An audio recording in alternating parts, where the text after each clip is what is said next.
Thanks, Adrian. Hi, Thomas. Hi. Thomas, what's your team news for this game, and does Mateo Kovacic have a chance of playing? No, unfortunately not. He is still a bit injured. He trained with us, but still not fully confident. Felt something at the end of the training, so he's not available, unfortunately. And all other players are available except for Tony Rudiger, who got injured in the last minute of the Madrid game. So these are the two who are out from injury. Everybody else is available for tomorrow. Do you have any concerns over Rudiger and Kovacic for the Real Madrid game? Yeah, for sure. Before training today, we thought that Kova has a big chance to join us for Madrid, maybe even for today. So now we have a little setback, not a big one, with him. I don't wanna be too negative. Let's see how he feels tomorrow. And for Tony, I'm quite positive for Wednesday. You've had quite a taxing week. It's been a positive week in terms of results with West Ham and Real Madrid. Yeah. Is Fulham a good opportunity to give others a chance with the semi-final in mind? No, Fulham is a good chance to keep our advantage in the league, nothing else. And this is a moment where we need to prove to ourselves that we can fully focus on one match, and there is one match to play tomorrow, no other match. I know very well that it's a match in between two semi-finals, and that is a not usual week. And I'm very happy that it's not a usual week, because it's a big thing to play in a semi-final of Champions League. But still, it's the moment to prove to ourselves that we are capable of focusing, that we are capable of putting all the energy into tomorrow's game.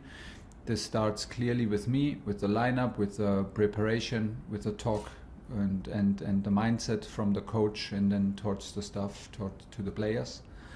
And this is what we have to prove to ourselves tomorrow. Andreas Christensen said this week there have been no talks over a contract extension for him. In your opinion, as the coach, do you feel he's done enough? Do you think his long-term future will be at Chelsea? I think it's the best if he talks on the pitch, and as long as he is on the pitch, and as long he plays like he plays, he has all arguments, all rights to be here. I think he is happy to be here. I am happy that he's here. So I will not get involved into any other situation, into talks and negotiations. I never did, and I never will. But I think he speaks for himself on the pitch, and this is the most important. And this is not the moment now to get distracted with any other issues. And Christian Pulisic is getting a lot of plaudits again for his consistency at the moment. I just wondered what you've made of his recent performances, and do you think he can have the same impact? I know there's a lot of these Hazard comparisons he didn't seem too comfortable with, but can he have the same sort of impact at this club that Hazard? Well, he took his number, so now he has to live with it. It's his fault. So he has a bit of influence, and had a bit of influence to the comparisons. But if people do this, maybe they think about it in the best way. No. I'm happy that he arrives in the decisive moment of the season in top shape, in good confidence. This is the key point for him that he feels confident in his body, that he feels calm in his mind, that he feels free on the pitch, and when he feels this.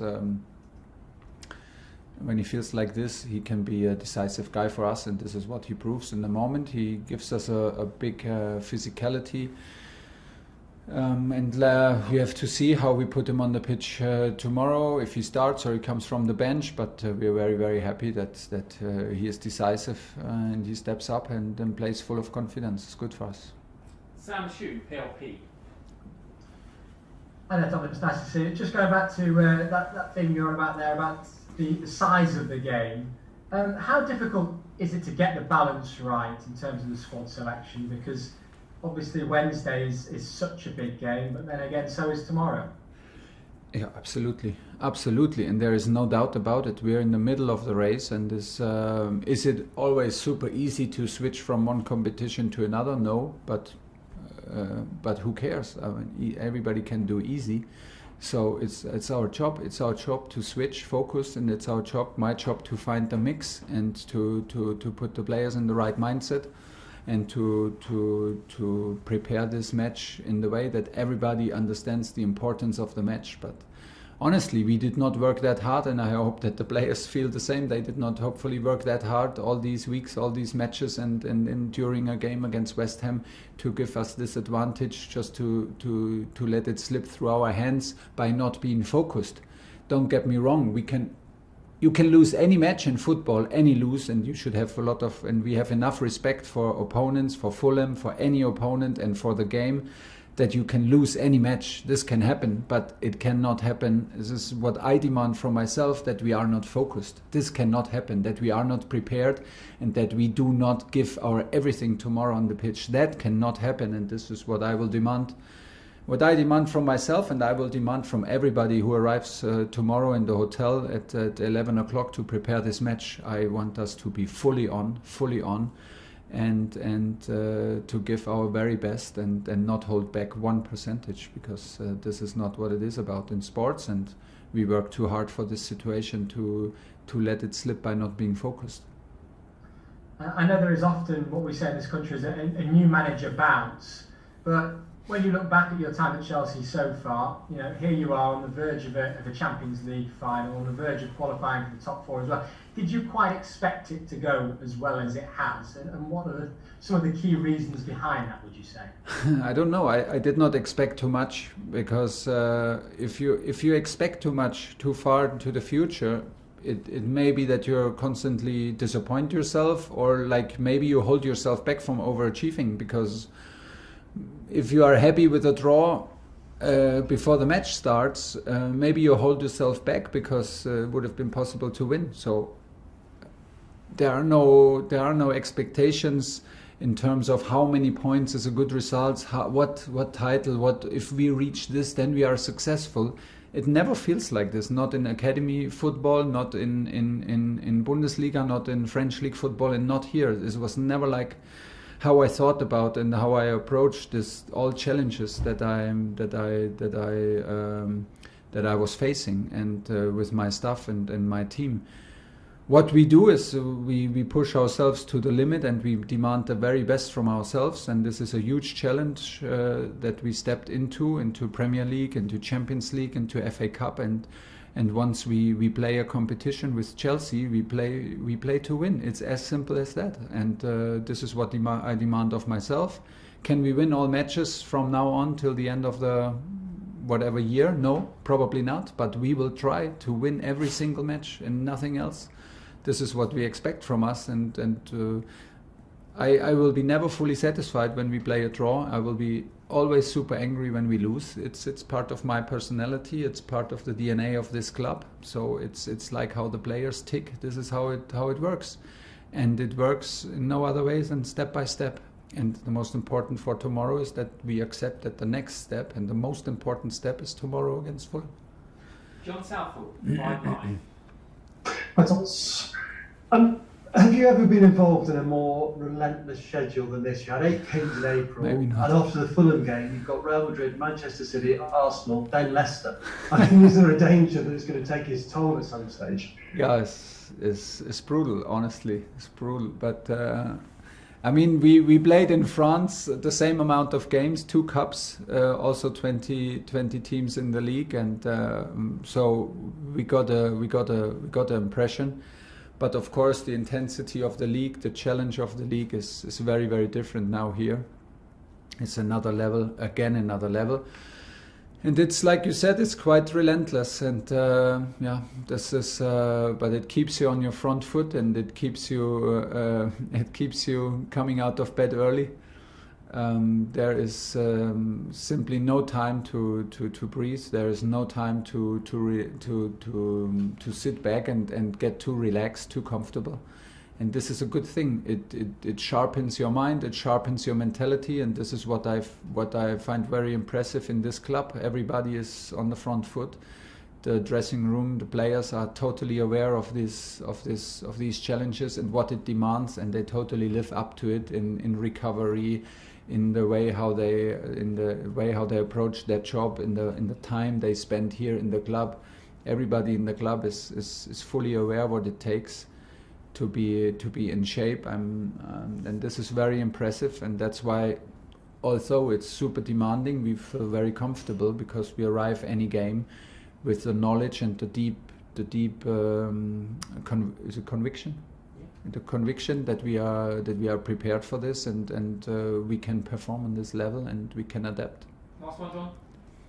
And just obviously it's Fulham tomorrow. Ruben Loftus-Cheek is there. Are you keen to get him back next season? Does he have a role to play for you, do you think, at Chelsea? It's not decided yet. I was quite a fan of him in his when he was even younger. He's still young, but when he was even younger and he came up from academy, I think, and into professional football here at Chelsea, reminded us a little bit of, in his style of play and his in his movements, reminded a bit of Michael Ballack. So there were some links about him all the time, also with maybe a move to German league and stuff like that. So we were well aware of him and of his talent. Sometimes things, I don't know why things did not work out on maybe like he wished and everybody wished, but he is on loan now. He's doing good, leaving his footprints there, and it's absolutely not. It would absolutely be unfair and not fair if I judge him from TV and from hearsay, what people say about him. Normally, I love to work with players and give my opinion. Then maybe also pretty quick, but from a direct impression. This is what we don't have. I don't know what his idea is. I don't know what exactly. Honestly, what my opinion is and what the club's opinion is, there's no decision made yet. Declan, Talk Sport. Afternoon, Thomas. Unmute yourself, Declan. Try again. That's it. There you go. Hey, Tom. Afternoon, Thomas. Just a quick two from me. You told us after the game in Spain, Timo Werner just needs to keep his head up. Yeah. Now, although he's been putting in good performances, it's 3 goals in 33 games. Are you slightly concerned by the lack of goals he's rewarding with the team? Do we wish for more goals? Yes. Does he wish for more goals? Yes. But concerned would mean that we focus on the lack of goals, but we focus on the goals, and he should trust. What I mean is he should keep his head up, because he should trust his instincts. He did his whole career nothing else than scoring. And it's important that he trusts his instincts and that he keeps on focusing to score, because this is what he does and this is what he used to do. And this is what he needs to do. What is the worst case scenario when the next chance comes? Okay, that he misses a chance. I mean, there are millions and billions of people out there who never have a chance to take and never can play on this level. So okay, if the worst thing is that you miss another chance, okay, so take it, because there will maybe come the next one. But yes, I just wanted to be very honest also with you and with the questions, and like with Timo, are we happy when he misses a chance like he missed in the last game? No. Is it about quality? No. It's about confidence, about the momentum, about maybe trusting his instinct more and not overthink it. But it's easier said than done. I never scored a goal in my whole career, and if I did, it was like birthday and Christmas at the same day. So it's honestly, it's easier said than done. But I don't wanna also be I don't want to make the problem bigger than it is. It is what it is, and he has to go through it. That is his life, and he can be very happy about it. So fight your way through. That's the point, and he's doing this. Thanks for that. And lastly, there is a social media boycott across the weekend from the Premier League right down to the Championship, and Sport are on board with that as well. I just wanted to ask you, why do you think it's so important, not just for players, coaches, but fans and the everyday person, to really get back and really back this campaign this weekend? Well, I think it's always back to set signs and set a strong sign and a signal, and anything we can join and show that institutions, players, coaches are together is worth trying. It will never be enough. We can always do more, but if a campaign like this is is on. We are fully committed, and it's a good thing to join. It's the best thing to back up. Last question, Liam Twomey. Hi Thomas. Hi. With Mateo Kovacic missing time and N'Golo Kante and Jorginho both having to play a lot of minutes, you've already spoken about the sheer number of games at this stage of the season. Could we see Billy Gilmour step up and maybe take a few of those minutes in the double six positions? Yeah, could be tomorrow, but it's not decided yet. N'Golo feels very good. Chorshi looked very good today in training, fresh again. The guys are super professional. They know that we miss Kova a lot. So I have even the feeling that Chorshi and N'Golo step even up, even if that's maybe not possible, but I have the impression they stepped even up in doing really everything to recover as fast as possible. Looked very good today in training, so I was quite impressed. So the last decision is made today in the evening, in the afternoon, or maybe tomorrow morning. But Billy is in the squad. Billy was very close to play now in the last game, some minutes, and he is in a good shape. Yeah, could be.